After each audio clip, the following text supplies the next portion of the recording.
Welcome to LOA Today. I'm Walt Thiessen. With me today is abundance teacher and money coach, Jody Lynn Craven. This is your daily dose of happy. We are so happy you decided to join us today. Jody Lynn, I have to tell you, I have really been looking forward to this particular interview today because our guest, Dr. Christine Boev, is into a topic that, as you know, I've been into for quite some time. That is, I intend to be around on this planet for quite some time, and I want to live it to the fullest, and I want to live it in the most healthy way possible. How better to get that conversation going even more than with an expert who's been studying all that stuff? That's right. Right? I mean, this is cool stuff. She describes it as anti-aging. Dr. Christine Boev, I would describe what you do as being pro-living. You're in favor of living and living abundantly and long and full and just living to the hill. Now, am I wrong about that? I'm kind of going out on a limb here, but that's what I'm getting as a take when I read your stuff. No. Well, you are 1000% correct, because if you're not living with abundance, then really what's the point? You can have a long life, right? But if you don't have high quality and joy and movement and all the things that bring us fulfillment, then really what is the point? So not only living a long lifespan, but my focus is having good quality health span along with it. And I've spent a lot of my energy understanding what are the best ways to achieve health span, and then sharing those with my students and with all of my clients, and then now with your audience, so that they can maybe adopt some of these practices to live a longer, happier, healthier life. And one of the things, Christine, that I like about your work is that you do it from a number of different viewpoints, including from a scientific viewpoint, because you have a medical background. I believe you have an RA background. Do I remember correctly? So I'm a PhD prepared registered nurse. I've spent most of my time in the intensive care unit, but I've also spent a lot of time in the OB area and labor and delivery as well. So I've seen the whole trajectory from birth to the end of life and everything in between. And there's so many things that we can do to really improve our outcomes in terms of health. That is true. So give us the background about how you got to where you are today. I mean, because these kinds of paths always have beginning points that usually involve some kind of awakening or oh my God moment or something like that. And we want to know what that OMG moment was for you. Yeah, so I'm 48 years old, and when you get to the midpoint of your life, you start re-examining. For me, the big question it was probably like 3-ish or 4-ish years ago, am I showing up every day as the best version of myself? And the answer really was not really. And then I went through this whole process of self-discovery to understand, okay, well, why not? And then what are some things that I can do to fix that? So I've always been athletic. I've always been able to, move my body in a purposeful way. But if you don't incorporate stress management and sleep hygiene and good nutrition along with the movement, then the rest of it doesn't really matter. So I get people that, contact me and they're like, Dr. Boev, help me with my nutrition. Well, that's just one piece of the puzzle, right? You can have the most beautiful nutrition on the planet, but if you don't move your body, then you're not going to have optimal health span. So really, Walt, that's what it was, is how do I show up as my best self every day for my children, my husband, my clients, my students, everybody. And I feel like I figured it out, where I'm living in a flow state where I feel really, really good, where I've optimized most areas of my life to the best of my ability. And to be completely honest, it's not that hard once you really understand what it is you're supposed to be doing. And you set a very high goal, which I admire, by the way. I've actually set a higher goal, but you set a very high goal of living a full life to 120. And I got the feeling that the way you said that is, and then we figure it out from there.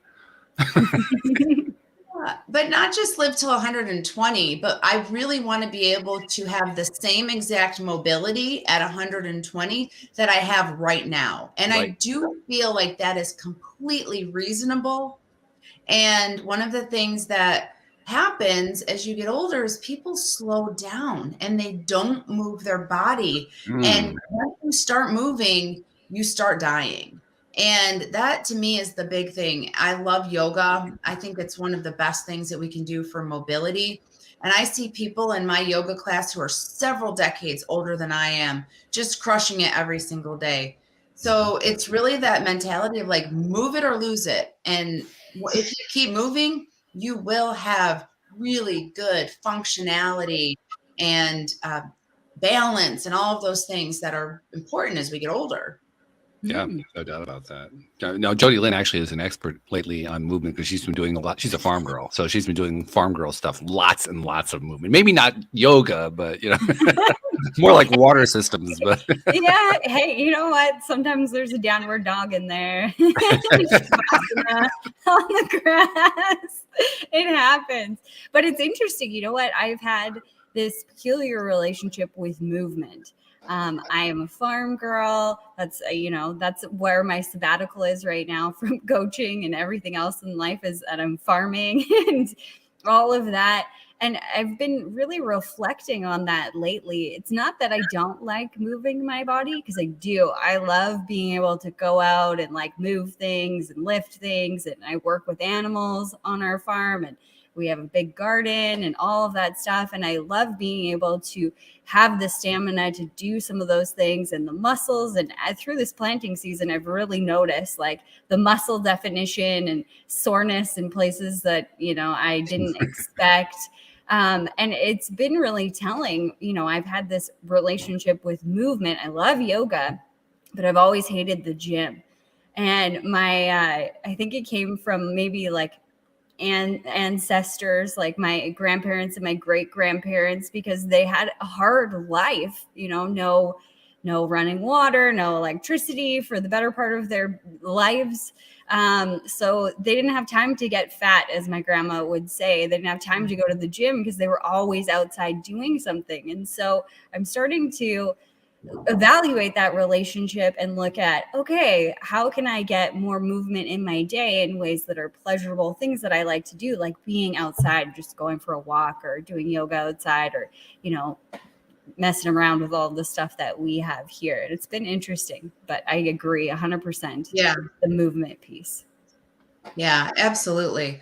And again, as you get older too, just not losing that physicality and that mobility and all of those things that, allow you to do that work on the farm and don't prohibit you from being able to, carry out the things that keep the farm moving, and the carrying and the planting and all of those things is so important.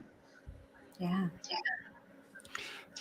Mobility is and movement are certainly high priority. In fact, I've been spending time focusing on that just because I've been going through some physical therapy over an issue I had in my right heel and in the Achilles area, and come to find out that there were certain muscles in my feet and in my lower leg area that were underdeveloped. They just I hadn't been doing anything with them, just because the way I would stand and walk and do things like that. So I'm having to relearn how to use those, and it's very educational in terms of, first of all, achieving the level of dexterity, of flexibility you were kind of alluding to earlier, but also really appreciating how amazing our bodies are.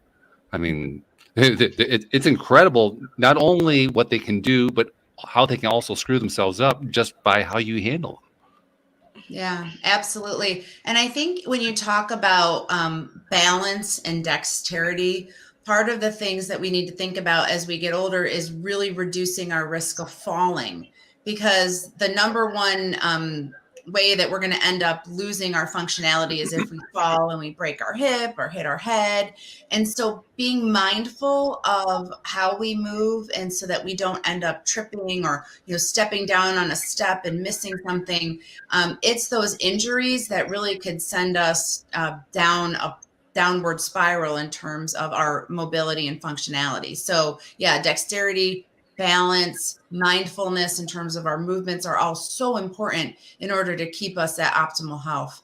Yeah, so you mentioned mindfulness. Let's talk about mindset. That usually is involved in almost every conversation we have on every topic here on the show. But talk about it from this perspective, from the perspective of living that vibrant, healthy life.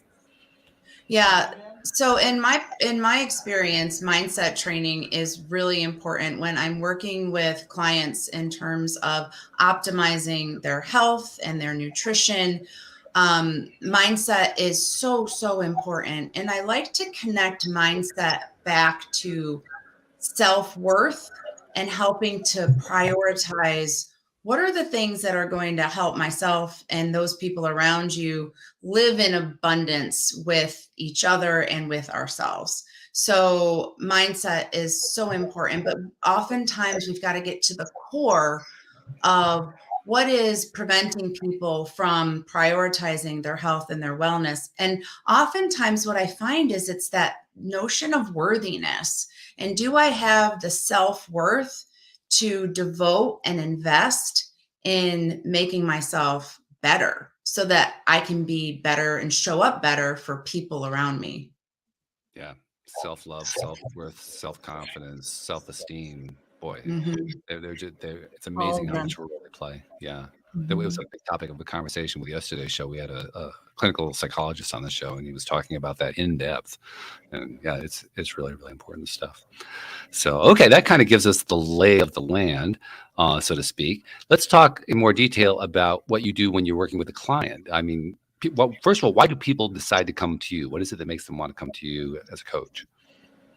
Well, I think the first thing that they'll notice is my physicality. So as a 48-year-old female, I'm very fit and have a very athletic build. So just from like looking at me, you'll be like, "Oh, I think I want to look like her," which is great.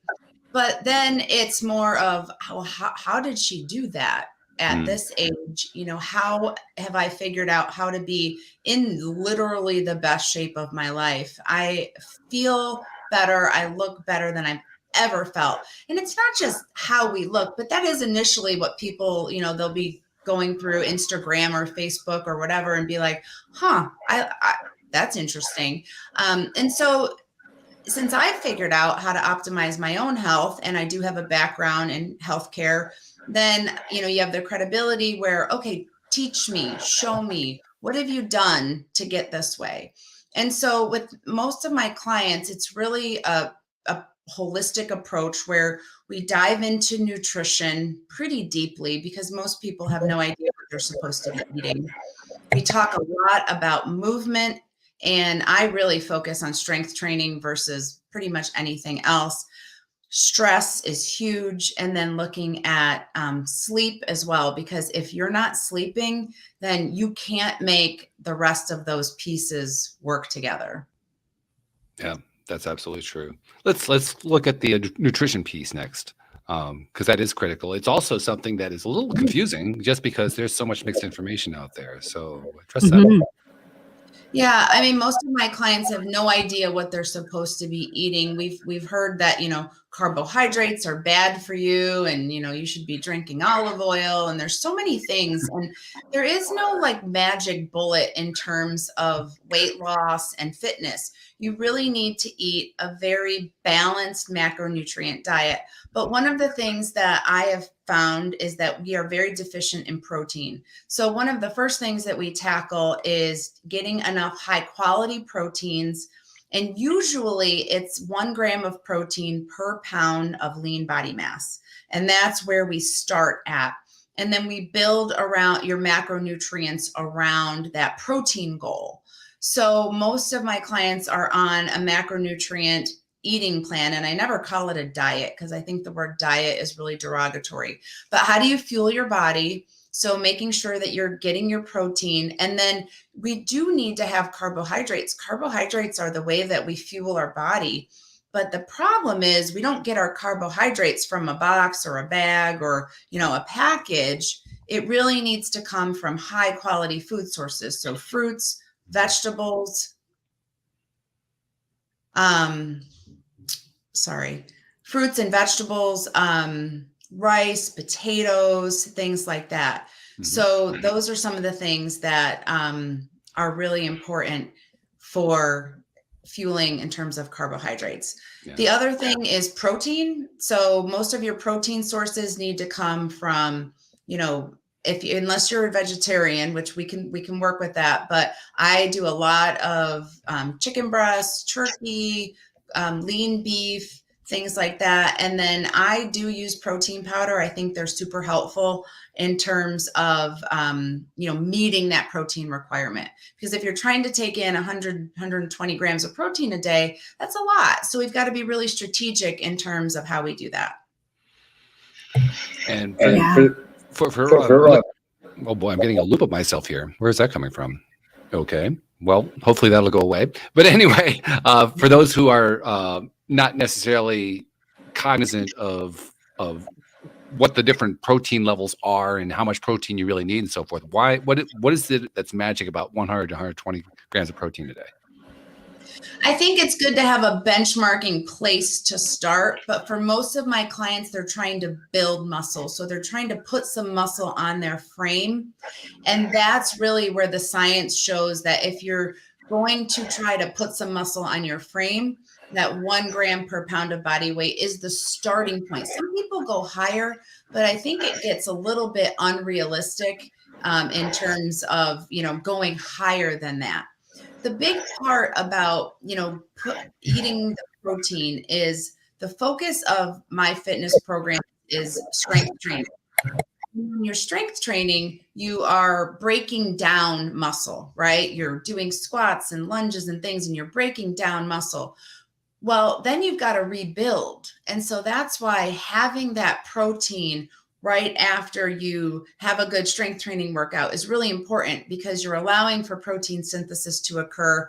You're saying, all right, muscles, all right, do your job, build back up. Here's the fuel that you need to do that. So that's kind of where that comes from. When you have more muscle on your frame, you are more metabolic. So your metabolic powerhouse, your calorie burn is more efficient. You burn calories more efficiently versus if you have more fat on your frame. And so it's really important from a health span perspective, to put as much muscle on your frame as possible. I'm not saying that you should become a bodybuilder. I don't agree with that at all. But you do want to have a decent amount of lean muscle on your frame in order to maintain optimal health. So if it's 1 gram per pound and you're saying 100 to 120, that sounds like you're aiming more at what a woman would need to do rather than what a man would need to do. Well, if you're a man, you're big, if you're 200 pounds and you're going to go for 200 grams. My husband is 220 pounds and his goal is to take in 220 grams of protein a day. Oh, it really is? Okay. Wow. Yeah. Wow. And what makes a protein a quality protein? Well, I think you've got to be careful. I try to stay away from like protein bars. If you go into the nature section of the grocery store, you really want to make sure it comes from a source, that is, I like organic. A lot of our proteins come from cows, right? And so where did that cow come from? Is it an organic cow? Was it grass fed? And it'll tell you right where you get your proteins from, how that protein was sourced. So you don't want, I call them junk proteins. And a lot of your traditional protein bars that you can get, like grab and go, tend to come from junk proteins. And so I think it's just smarter to get the highest quality sources as possible. And so I typically buy organic in terms of my meats, my dairy, my yogurt, and things like that, which just gives you the best possible quality without having the additional growth hormone and antibiotics and things like that that tend to just get into our food sources. Yeah. Yeah, getting into the food sources, that's always an interesting topic of conversation right there, because there are different feelings and different opinions about that. Most of the people who appear on this program are people who are going to say, yeah, go natural, go organic, you're better off that way. But there are plenty of people who say, well, that's really just a bunch of unscientifically oriented bunk. It doesn't really have any science behind it. Is there science behind it? I think there's definitely science behind it. I think the way that we raise our meats, the way that we industrialize the meat processing area has led to the fact that girls get their period now much, much earlier than they did, say, 30 years ago. Our kids are bigger. And it's a lot of it has to do with the meat and the dairy and all of the additives, the antibiotics that we put into our food source. So for me, and as a mom, I've always been really careful about what I introduce to my children's diet because I don't want them to be negatively impacted by all of those things. I think antibiotic resistance has come largely in part of the fact that we give the chickens, the cows, everybody's getting antibiotics, and it gets into our systems. So we really need to be mindful about that. And as a healthcare provider, I've seen numerous instances of people who have developed infections that we don't have the antibiotics to take care of those different types of bacteria. And that's a scary place to be. Do you think it happens primarily because of what we're taking in through the food supply? I think that has a large part to do with it because all of those animals are given large doses of antibiotics, and those antibiotics translate and they come into our bodies. And it's interesting, right? So we're getting micro dosing of different types of antibiotics that we don't need, right? And so when these bacteria start to, mutate and change, they've already seen the variations of the different types of antibiotics. And they're like, yeah, I've seen that. That's not going to hurt me. And that's where we get into the, methicillin resistant staph and the vancomycin resistant enterococci that end up, being a huge cause of mortality, especially in the healthcare system. So I think it's something people really need to pay attention to. And I think we have been, because you'll notice the organic section in the grocery stores is a lot bigger. I think those types of items have become more affordable, which is really important. It should be affordable to everybody, not just, the high income earners. Aldi's has done a great job of introducing lots of different organic options at good prices. So, I think as a society, we're waking up to the fact that we've got to really pay attention to what we're putting into our bodies. Yeah, I think so too. By the way, Jody Lynn, I muted you just because I realized that we have a loop coming through you. If you can get some headphones on there, that'll cut down on some of the background noise that we've been getting. My headphones are dead. So. Your headphones are dead? Oh no! No! Or else I'd put them on, but I can mute after. So okay, yeah. I'm not sure if it's a full loop or what's going on, but I kind of noticed that. It's like a couple things going on, yeah. But anyway, muting it will help a lot. Okay. So what's interesting? I just heard about this group of individuals anyway in Europe that was like, they were on the coast, they were very isolated, and they weren't a part of, the mainstream population, like what we've done with westernizing the culture. Anyway, when those people were introduced to the world that is today, their lifespan was at like 130, 140 average. And They were fine. They were amazing.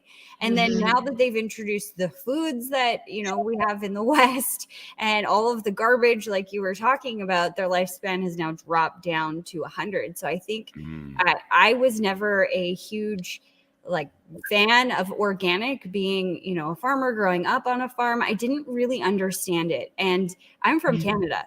So realizing now that I have friends in Texas, going to the grocery store in the United States is a completely different experience than in Alberta, where I'm from, or like the small grocery store in the small town where I grew up, because a lot of the meat is local here and not corn fed, just different quality of meat here than in the States that I've experienced. It's closer to the organic, but I'm really starting to see how that makes an impact with your overall health. Like you were saying, Christine, that it's huge, all of the, extra estrogen and all of these other things that are impacting all of these other things. So I'm glad that you brought that up. Yeah, it's amazing. And we're learning more and more every day, aren't we? I mean, it's not like this has been a new thing that has popped up out of nowhere. It's been around for a while. But this is a good part. Research either of the official kind or of the small individual practitioner variety, is being done in greater amounts every single day. And we're learning more from that, aren't we? Yeah, and I think our awareness is so much, we're more in tuned, right? And we're paying attention and we understand what it means for something to be organic or grass-fed or cage-free. And we're more knowledgeable as a society about what we're putting into our bodies, because, we've seen so many chronic diseases just really skyrocket, especially obesity. I mean, obesity in the United States is at such epidemic levels. Over half of the country is either overweight or obese. And it's gone like this. It didn't used to be like that. And so much of it has to do with how we eat, processed foods, everything's in a bag or a package. And then things that are, good for you are more difficult to come by, they're more expensive, and they're less accessible. And so we've done ourselves a huge disservice as a country to get to this point where we have such an epidemic in terms of obesity. If you are obese or overweight, your risk of cancer has doubled. All of the cancers, it's doubled. High blood pressure, heart disease, stroke, Alzheimer's disease, those are all directly related to obesity. So you're not going to live till 120 if you are carrying extra weight on your frame. And so we've got to be honest with ourselves about how important it is to combat obesity. But it's one of the hardest things to do. People struggle every day. It's not that most people don't want to lose weight. They don't know how. And they're given so much information and they're struggling. And so that's why podcasts like this are so important, to provide information to help people sort out through all the noise. Okay, what do I need to do? Just tell me what I need to do and I'll do it. Because I do want to live a long life. I do want to roll on the floor with my grandchildren. I do want to be present. Yeah. Yeah. And that really describes it in a nutshell, what the issue is, because there is so much information out there. Which one do you pick?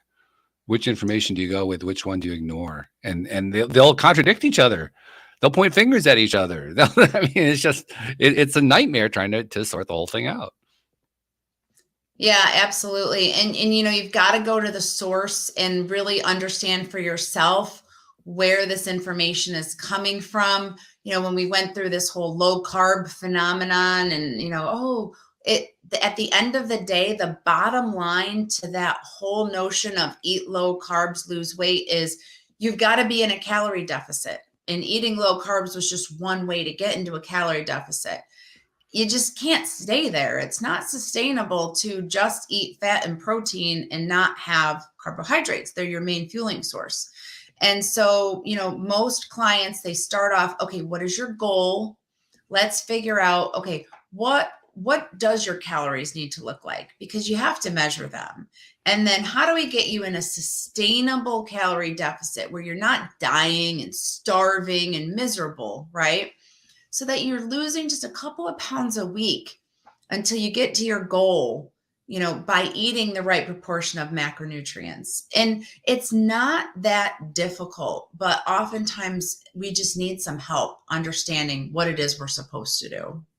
So this is a very easy question for me to ask, because I ask it all the time, but is this another example of where you really need to have somebody to mentor you, to coach you, to guide you? I know for me, any hard things I've ever done in my life have been accomplished through mentors. I think mentors are really important in all aspects of our life. It's the mentorship, but it's also just the accountability piece, checking in. How are you doing? What do you need? With my clients, we meet every week on Zoom, and it's great. I do a little lesson, and then we all kind of talk to each other, like, how's it going? What are you struggling with? What are your wins? But having that sense of community really makes you realize, okay, I'm not alone in this. I've got this. I've got support. I've got support of other men and women who are, going through the same journey that I'm going through. And, with community and with mentorship and with accountability, that's how you're really successful, because you're cheering each other on along the way. And there's nothing better than that, right? It's to share your wins with other people. Yeah, that's a good point. Jody Lynn, I got to ask you, because you're in your mid 30s, and I was thinking back to when I was in my mid 30s, and I can't honestly say I was giving any attention at all to what my physical state would be, twice the lifetime away from there. It just wasn't part of the thought process. Oh, I'm getting a big leap right now. Oh, Hopefully that goes away pretty quick. But I mean, what's your mindset where all this is concerned? I mean, do you think about this, or is this something that's not on the radar yet? oh no, totally on the radar. I think I've been thinking about this since I was like 27. I've done yo-yo dieting. I've, done drastic things, the no carbs, the whatever, to try and lose weight, and it wasn't sustainable. I have done all sorts of different things to get there, and I agree with you, Christine, that you're inundated with all this information, and you're like, which one is the right one?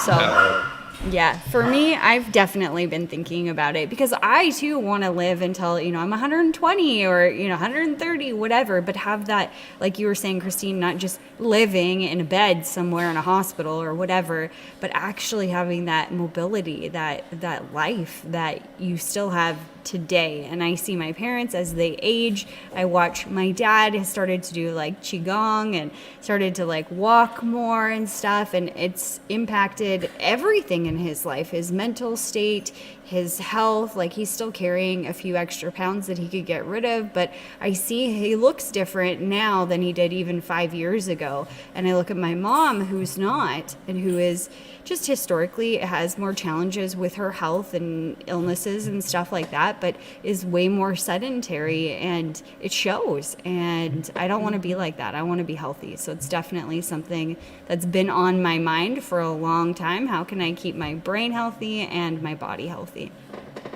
Yeah, and I think too, like, as you get older, getting into hobbies and things that you're, passionate about, like, and I don't know about where you guys are, but I'm in Rochester, New York. Pickleball is crazy popular. Oh, it's huge around here. I'm in Connecticut. Same thing. Yeah. So, like, getting into some sort of activity that, challenges you physically, but also brings you community so that you're not isolated and alone as you get older. I've got clients who golf, they do, running, walking, but those activities where you're socializing, yet you're, doing something physically is really, really important, especially as you get older. Maybe you retire, you step away from your career. You've got to fill that void with things that give you purpose, and things that are, require active movement are really good to fill that, okay, my career's done. Now what am I going to do moving forward? How would you describe the level of importance where connecting movement with human interaction is concerned? In other words, our connections with friends, family, relatives, primary relationship, spouses, coworkers, everywhere along the line. But we have relationships all over the place, but I don't think we normally think about relationships in terms of, what kind of movement we're doing, unless we have a pickleball partner or something like that. But beyond that, we don't think about it too far.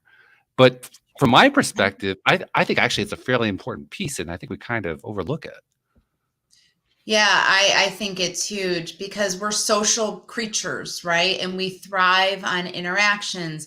And when we think about living in abundance, we're, those relationships and that energy that we share with other people is so important. So whatever the activity it is, for me, like, my community outside of like just going to the gym is yoga. I go to one yoga studio. I walk in, I feel like I'm at home every time I enter the studio. I know most of the people, they're my people, right? That's my community. We go on retreats, it's wonderful. To have that is really important. Now, some people find that community at the gym. I have an 18-year-old son, and he goes to the gym with his buddies, and that's their community. And so however you find that, it doesn't matter what it is, but aligning mobility with social interaction is really a wonderful synergistic partnership where people thrive when they have that opportunity to do that. And I feel like as a society, we've created so many more of those opportunities that there probably didn't exist 30 years ago. True. And so you've got, golf and tennis and all of those, ways that you can interact with other people. Yeah, I agree with that. And in fact, for my own community is dance. I'm very much into partner dancing, social dancing, and exactly the same thing. One of the reasons I got involved with it is because of the social connections. Plus, it's a really fun way to exercise and to move your body and so forth. But to me, the combination is what makes it so potent. Because, like you said, I walk into the dance studio and I know most of the people there, and they're like you said, they're my people. I know them. I see them every single week. There they are. And those connections are important. The other thing that's huge is jujitsu and different types of martial arts. People in those spaces, boy, the physicality is there, but that sense of community amongst those in your studio is huge. Yeah. So, you see a lot of that, and it's great. And you can start that type of stuff when you're really young and continue, forever, really rolling around on a mat with somebody. I've always wanted to try it. I just never have. What would it take? I'm curious. Your next thing. Not much. I'm pretty much up for anything. Okay. Jody Lynn, were you going to jump in with something? I said that's the next thing that Christine should try. Oh, yeah. I've thought about it before.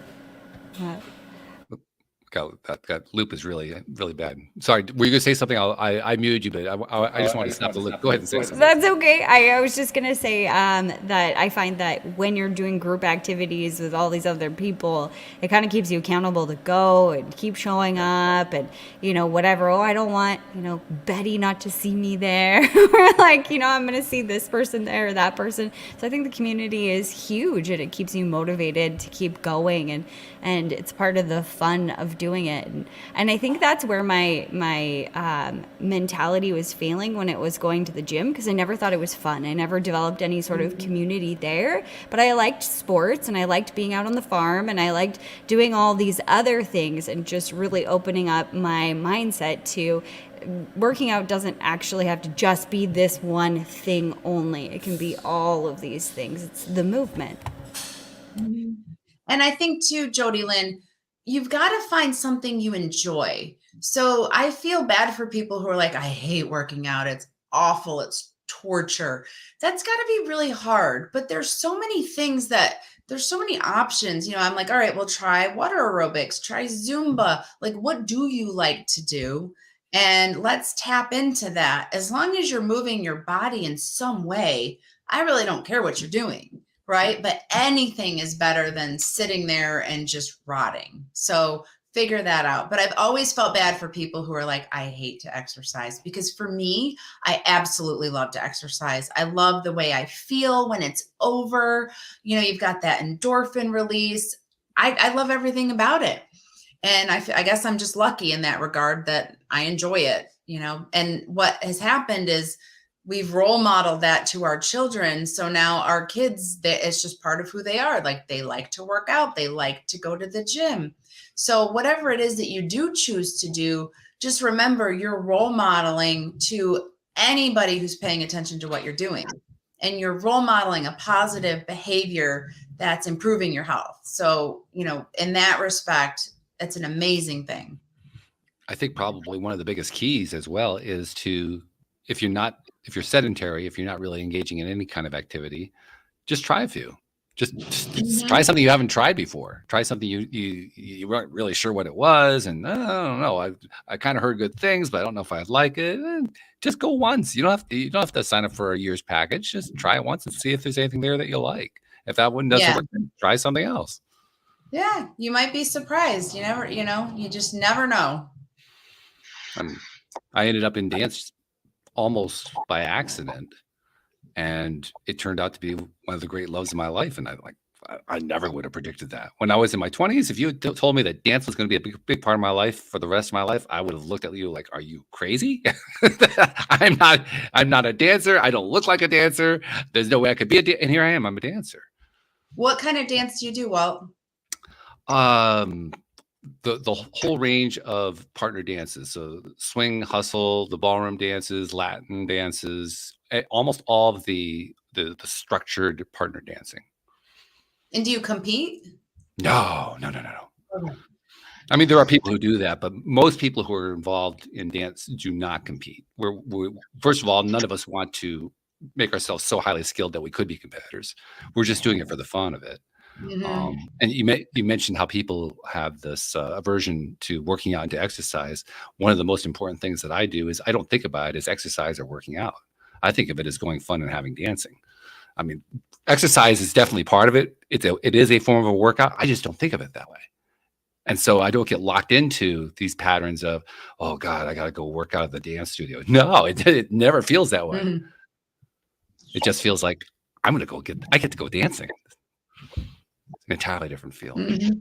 Never know. If this podcast blows up, you might end up on Dancing with the Stars. No, not a chance. Why not, Walt? Because it's competitive. I'm not a competitive dancer. I mean, if they can rewrite Dancing with the Stars so it's no longer a competition, yeah, then I might do that, sure. But I'm not a dance competitor. I don't want to compete in dance. To me, that would actually ruin it, to be honest. Okay. It really would. Because, well, first of all, you have a much more limited set of dance partners. There are only a small segment who go off to do the competition. So you miss out on this huge range of dance partners you wouldn't have. Talk about the social connection. That to me is one of the biggest pieces. How many people that I get to know? That's really cool. Yeah. But it just goes to prove, like you said, any kind of movement matters. And if you can find a form that you like, go for it, try it. And don't get tied up into whether or not society or official experts or whatever consider it to be good exercise. You're moving, go for it. Yeah, very important. Okay, so we've talked about nutrition, we've talked about movement. What were some of the other factors that are involved here? So the two other big ones are sleep and stress management. Oh, they're everything. We only have 19 minutes left, but we got to cover those. So let's start with sleep. That's the shorter one. Stress management, that's like a whole show right there. But yeah. So sleep hygiene is probably the most important of the factors that influence health and wellness, because if you do not get high quality sleep, then you can't expect your body to perform at a high level, even if you are fueling it properly. And so, again, as a society, we are chronically sleep deprived. We stay up too late, we get up too early, and we spend way too much time on our screens. And so one of the big things is the blue light from our televisions, our computers, our tablets, our phones. It basically tricks your brain into thinking that it needs to be, wide awake. And so being cognizant of, I always say like 90 minutes before whatever it is time you go to bed, like be done. Even if you have the night vision on and the blue light off on your screen, you're still signaling to your brain like, hey brain, like I need you wide awake. I need you functioning. And so limiting screens is huge, especially for kids. My gosh, the kids, they struggle probably the most because they're on screens more than any generation right now. The other thing is timing. So in a perfect world, you really want to get to bed at the same time every night and get up around the same time every morning. And I know that can be tricky, especially on the weekends. I'm guilty of this. Like on a Saturday, I'm like, oh, I don't really have to get up, but I know I should, at least around an hour of getting up around the same time. And that just programs your body to be like, okay, it's time to go to bed. It's time to get up. I try to get 7 hours of sleep a night. I think that is important. There's a lot of health coaches out there that they sleep 4 hours a night. I mean, good for them. But again, my goal is to live a long life. And I know in order to do that, I've got to rest my brain. And so, my kids know like 9:30, I'm in bed, I'm reading a book. And by 10 o'clock, like lights are out in my house. I'm done, and my husband knows that as well. And then I'm usually up around 5 or 6 every morning. I track my sleep. I have an Oura ring. It's this little ring that I wear. It tracks everything. It tracks your heart rate, your temperature, your heart rate variability. And so if I wake up and I'm like, oh, I feel kind of crummy, I can look at my sleep score on my Oura ring and it'll say like, hey, that really wasn't the best night of sleep. If you don't get a great night's sleep, try to take a power nap during the day. I think like a 20-minute power nap is super beneficial. It's way better than coffee to just kind of give you that extra jolt of energy. The Europeans totally have it right? They all take a nap at 2:00. It's because our cortisol levels go up right around that time, right? Take a nap, feel better, but really like 20 minutes is all you need. You've got to be really careful about caffeine. So some people are very sensitive to caffeine, where other people, they could drink it all day long and it doesn't matter. But for the most part, caffeine will affect your sleep. So for me, like noon is my cutoff. I don't have any caffeine after noon. Again, just because I know that my body is sensitive to caffeine and I want to get a good night's sleep. And the other thing is just sunlight, exposure to sunlight, getting outside. Lola, my dog, she goes out right away. I go out with her. I try to figure out where the sun is in the sky and just kind of look towards the sun. It signals into your eyeballs like, okay, it's time to wake up, and it gets those circadian rhythms moving. The last thing I would say is temperature. The temperature of your room, the temperature of, your sheets, your bed. You really want to sleep in a cooler room, and around 65 degrees, if possible, is optimal to get a good night's sleep. But you'll wake up if you've had a good night's sleep, and you'll wake up and you'll be like, oh, okay, I feel pretty good. And actually, that's not the last thing. The last thing I will say about this is the snooze button is the devil. The worst thing that you can do is to hit that snooze button in the morning, because basically what it does is it cycles you in and out of junk sleep in the morning, and you're just going to feel more tired. So whatever strategies that you need, put your alarm far away, but just get up. And once your feet hit the ground, you're like, okay, I'm up no matter what. So I get up, I make my bed right away so I can't go back in it. And I never hit the snooze button. Very interesting. And you're highlighting for me things that are different from what I do. I don't wake up to an alarm clock. I haven't awakened to an alarm clock in 25 years. And I'd forgotten that people do that, but they do that. That's part of the life for most people. And I'm kind of throwing myself back to, wow, what if I was still doing that?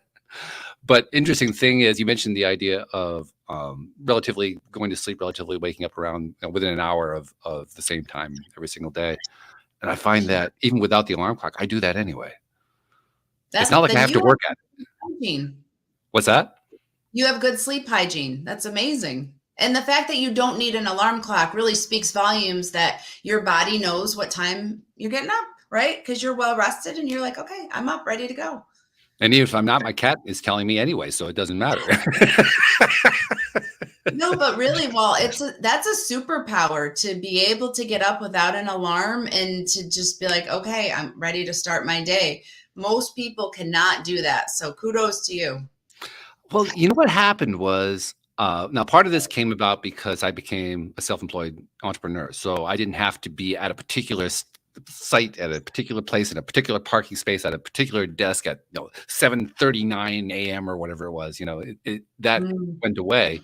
But I also knew I needed to maintain a certain degree of self-discipline in order to make the whole thing work properly. And somewhere along the line, I just decided I'm going to try going without the alarm just to see what happens, because I didn't have that need to be at a particular place at exactly the right time. And I did go through a period of variation where, one day I was waking up really early. The next day I was waking up really late. Sometimes I'd sleep through to like 10, so I went through that kind of a pattern for a bit. But after about 6 months, it kind of settled in. It's not like I had to work at it. I think it's kind of built into our bodies that we need to wake up within a certain range. We need to go to sleep at a certain range. I think it's just kind of part of who we are as human beings. I totally would have given up. I wouldn't have waited the 6 months. Jody Lynn, we're having trouble hearing you. We're hearing background noise, but you're not coming through real well. Try that once more.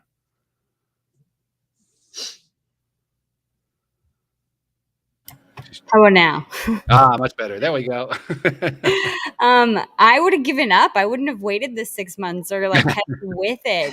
I just wouldn't have been able to do that. But I have a question for you, Christine. Do men and women need different amounts of sleep? And if so, how much? I don't think there's a difference in terms of like gender and how much sleep that you need. But I will say I have a theory about moms. So I think once you're a mom, it's really difficult to fully like be in that deep, deep sleep when you're responsible for children. Now, I have not done any studies about this, but this is my own, experience that like until my kids are in the house and in their bed, like I really can't sleep that well. But most humans, regardless of gender, need 7 to 9 hours of sleep a night. And it depends on the quality of your sleep. And that's why I like to track my sleep, because it'll tell me how much deep sleep I've gotten. And you're supposed to get 30% of your sleep is supposed to be deep sleep. And that's intense, right? You are just like down. And then about 30% is supposed to be that REM sleep, that rapid eye movement where you're dreaming, right? But you can't move. And then you've got your light sleep, which really isn't all that helpful. If you are an expert sleeper, and I follow these people on Instagram, and it's fascinating, and they'll be like half and half, like deep sleep and REM sleep. And I'm like, that is incredible. I am lucky to get 30% deep sleep. But the importance of that is when you're in deep, deep sleep, it activates your glymphatic system. And basically what that is it's a system that washes the cerebrospinal fluid out of your brain. And if you don't get enough deep sleep, then you don't get that proper brainwashing that needs to happen. And so that helps declutter those tau and amyloid proteins that are associated with Alzheimer's disease and dementia. And so sleep is just so important. I can't stress it enough that, if you want to change one thing about your life right now, clean up your sleep act, and that's going to like change your life for sure. I love this, a positive use of the word brainwashing. Yeah. We don't get that very often. People don't even realize that it's a thing, but it's so important. Like that glymphatic washing that happens, gets rid of the stuff that causes chronic degenerative diseases. I had no idea. Yeah. And that's why we've got to prioritize sleep. It's so important. I'll throw in another argument in favor of alarmless sleeping, because I get a lot of deep sleep, and I think it's partly because I don't have an alarm. Yeah, probably. Yeah. Yeah. And it's Like going to on come at days different points in the night too. It's not like it always happens at the same part of the night for me. You track? I don't track it in writing, but there have been times where I kind of mentally kept track, and I'll go through periods where I get my deepest sleep from like 11 to 3. And then there are other nights where I get my deepest sleep from like 4 to 7. And it varies. Sometimes it bounces all over the place, but there are often periods of time where like, 7, 10, 14, 21 days in a row, I'm getting the same kind of sleep pattern. And then I switch over to something else. I've never figured out why. Yeah. And, besides caffeine, alcohol will also impact your sleep. People think, oh, I'm going to sleep so good. I had a couple glasses of wine. Well, what happens is you will sleep really good in the first third of the night. And then a switch turns on when the alcohol metabolizes out of your body. And then the second 2/3 of your night are terrible. That makes So sense. that alcohol will really mess with your sleep. So if you found that like, oh, I had a couple glasses of wine, I slept really poorly. Yeah, that's actually a thing. I actually don't drink alcohol or caffeine, so it's not particular to my situation, but I can see how that would definitely play a role. Yeah. I wonder if it's the moon cycle.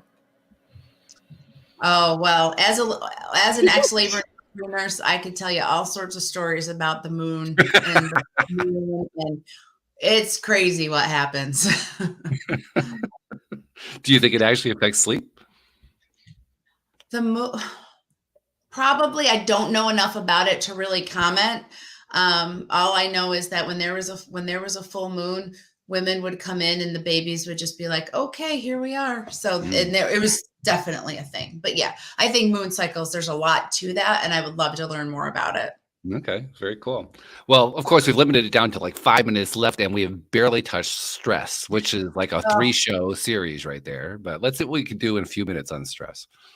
Yeah. So the biggest thing about stress that your audience can take away is just recognizing the powerful role that cortisol plays in our life. So cortisol is your stress hormone, and it's released by your adrenal glands. And we're in this state of like, we're so busy all the time. Like people like to brag like, oh, I'm so busy. I'm so busy. And I'm like, oh, I'm sorry. Like that's unfortunate. We almost glorify busyness, right? And what happens is that cortisol is just constantly spiking. The other thing related to cortisol that I talk about my clients with is cardio. When you're doing long bouts of cardio in terms of exercise, like the elliptical, the Stairmaster, whatever, your body thinks that you're being chased by a lion. It really doesn't know what's going on. And so those types of exercises are also chronically spiking your cortisol. Well, cortisol tells your brain, hey, you better store some more fat. And it's counterintuitive. And so stress management is huge, trying to keep your cortisol to a manageable place. We need it. We'll die without it. But when it's too high, it really wreaks havoc on our life. So some strategies. So sleep is directly related to stress. If you are well rested, you will be able to manage your stress better. And then what are some things that we can do in those moments, right, of stress? So I like to do 4-count box breathing where I inhale for 4, hold for 4, exhale for 4, hold for 4. And if you do that for just a minute, it's amazing what that impact will be on your sympathetic nervous system. It's almost like, all right, calm down. And you're really using your breath as a tool to regulate your heart rate and to just get your whole nervous system to calm down. So I like to do, it's called box breathing. I meditate. I think meditation is one of the hardest things to do. It's taken me years to figure out how to like actually do it. I used to sit there and be like, I don't know what I'm supposed to be doing. And my brain wouldn't stop working. But I've done some meditation workshops, and meditation is very, very powerful in terms of reducing stress. And then the last thing I love is essential oils. I have a whole toolkit of different essential oils that I'll use for various reasons. I keep essential oils in my office. I diffuse peace and calming very often, just so everyone around me is just, taken down a notch. But there are a lot of great ways. And then exercise. I mean, exercise will take care of stress in a minute. So the next time you're feeling super stressed out, instead of reaching for the bag of Oreos, go for a walk. It is amazing how you're going to feel after you just get your body moving, release some of that stress, get your heart rate up, and get those endorphins released, which are the counteractive ingredient to cortisol. Yeah. Jody Lynn, when you listen to that list, is there one that jumps out to you? That's my go-to when I'm trying to release that cortisol, that I'm trying to release the stress levels. I think all of them. I love the essential oils. I mean, I always have some on hand. I want some of them on my desk here, always. I love the diffuser meditation. I think is so huge. So those would be the two that I would like lean towards for sure. Yeah. Meditation for me also, and walks. I love how much I love walks. And like you, Christine, meditation was a hard one for the longest time. I finally realized, after having lots of conversations with people here on the show, people who were into it and knew how to teach it and so forth, that my biggest problem was I was making too much of a deal out of it. All I had to do was just sit quiet and be, whatever happens, happens. It's okay. No big deal. Your mind wanders. Okay, it wandered. Okay, who cares? It doesn't matter. Yeah, I'm like, I'm doing this wrong. I'm failing at meditation. And right. Actually, you can't. It's impossible to fail meditation. But we get all worked up in, that's part of the whole competitive thing. Like, we have to be the best at something, right? If we aren't the best at whatever it is we're trying to do, then we're failing. And we can't, if we don't do it perfectly, then it's not the right way, or it's not good enough. It's not going to be effective. Yeah, 100%. We are so good at beating the crap out of ourselves. We're just champions. If we want to be a champion at something, okay, recognize that we're champions at that and then retire from it. And that spikes our cortisol. Yes, right. The cycle goes around. It really does. Our new goal can be champions of humility. I like that. That's good. Yeah. So, Dr. Christine Boev, first of all, thank you for joining us because this has been a great conversation. Someone who wants to get some help with this, wants to get a little mentorship, a little coaching, how do they reach out to you if they want to reach out to you about this? Yep. I'm on Instagram at it's Dr. Christine Boev. And just send me a message. I'm happy to do a quick Zoom and figure out if we're a good fit. All right. That sounds good. One thing I like to do at the end of each of these shows is to basically remind the guest in particular, because all the guests who come on, like you, we're givers in life. That's one of the reasons you end up on the show, because you like to give information, help people out, and so forth. And there are many people that we never meet and never see who we're helping, but we don't get any credit for it either. So I like to give some credit for it by saying, on behalf of those people you've never met, you've never seen, who have been consuming your content, your material here on this podcast and in your writings and so forth, on their behalf, thank you for what you've been doing, because you are making a difference in their lives, and you may not see it, but it's happening. Yeah, thanks. Absolutely. I think it's really important. Jody Lynn, you got any last words of wisdom before we wind it up for the day?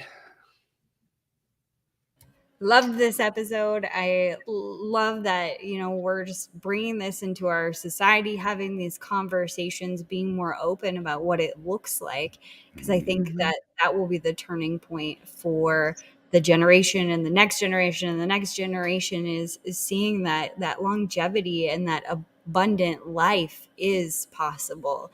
And we just have to pay more attention to what's going on with us. So thank you for what you do, Christine. Appreciate it. And I loved this conversation. Me too. Thanks for having me, guys. I really appreciate it. We loved it too. Thank you, Jody Lynn. Thank you, Dr. Christine Boev. Thank you to our podcast listeners everywhere. We'll see you all next time here on LOA Today. Goodbye, everybody.